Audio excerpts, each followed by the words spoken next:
Mergem acum și stăm de vorbă în exclusivitate cu unul dintre cei mai buni experți de pe problema Iranului din lume. Este vorba despre profesorul Abbas Milani de la Universitatea Stanford din Statele Unite ale Americii. Domnule profesor Milani, vă mulțumim că ați acceptat să ne acordați un interviu în cadrul emisiunii Mapamond și aș vrea să trecem direct la un subiect. Sunt zeci de mii de oameni pe străzile Iranului. Potrivit organizațiilor neguvernamentale, mii de oameni au fost uciși. Cum ați caracteriza reacția autorităților iraniene? De ce reacționează regimul atât de violent, regimul de la Teheran? It is vicious and it's cruel because it has always been vicious and cruel. This is just the most obvious and the most brutal example. I just wrote a piece in New York Times today where I say from the time they came to power 45 years ago, they have used brutality to instill fear. As resistance have continued, the level of violence has continued. And when fear dissipates in a society like Iran today, a society like Romania at the end of the Ceausescu, suddenly the edifice that looks like it is invincible crumbles. This regime is trying to make that not happen. It cannot do it, I think. Domnule profesor, în opinia dumneavoastră, care va fi deznodământul acestei crize? Să ne așteptăm la o renunțare la puterea liderilor de la Teheran? Am putea asista la ultimele zile ale acestui regim? It depends what you mean by days. If you mean by days, historical days, absolutely. I don't think this regime can survive this level of bloodshed. No regime can kill this many people, innocent people. 95% of the people demonstrating were absolutely peaceful demonstrators.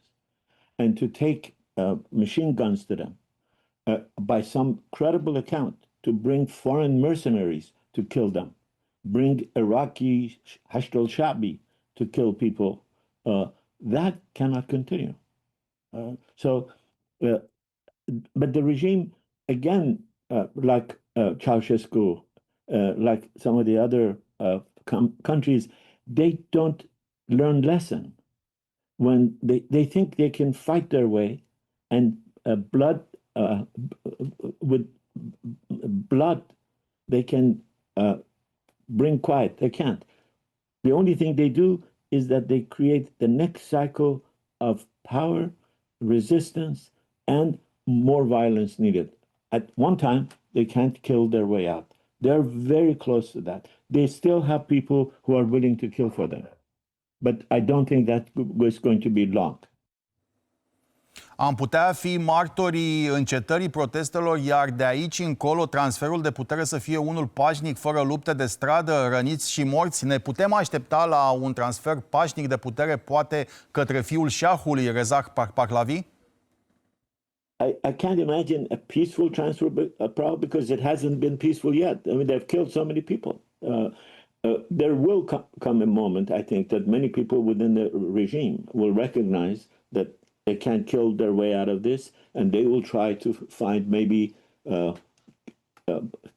throw out Khamenei and try to see. But they have consistently, the regime has consistently made it impossible for a peaceful transition. Mr. Khatami, who was elected in a fair election with 25 million votes, just came out and said some of the most stupid things. He said this movement is created by Israel and the United States. That means he can't be part of the future. And I have no doubt that the intelligence agencies have gone to him and said, unless you do this, we're going to put you in prison. But having said that, instead of attacking the regime, attacking Khamenei for ordering this, to say, well, these are foreign instigators, these are bourgeois elements, as Ceausescu would say, that means you can't be part of the solution. Și o ultimă întrebare, domnule Milani. Donald Trump a spus că președintele Statelor Unite a spus că urmărește cu atenție ce se întâmplă în Iran, chiar a amenințat cu o intervenție militară. Pe de altă parte, Vladimir Putin vorbește și el despre situația din Iran. La ce ne putem aștepta din partea acestor lideri în privința Iranului? I think I would be very surprised if President Trump doesn't show some kind of a reaction, but I think it will be maybe essentially a symbolic reaction. He had invited people to come to the streets and said, help is coming.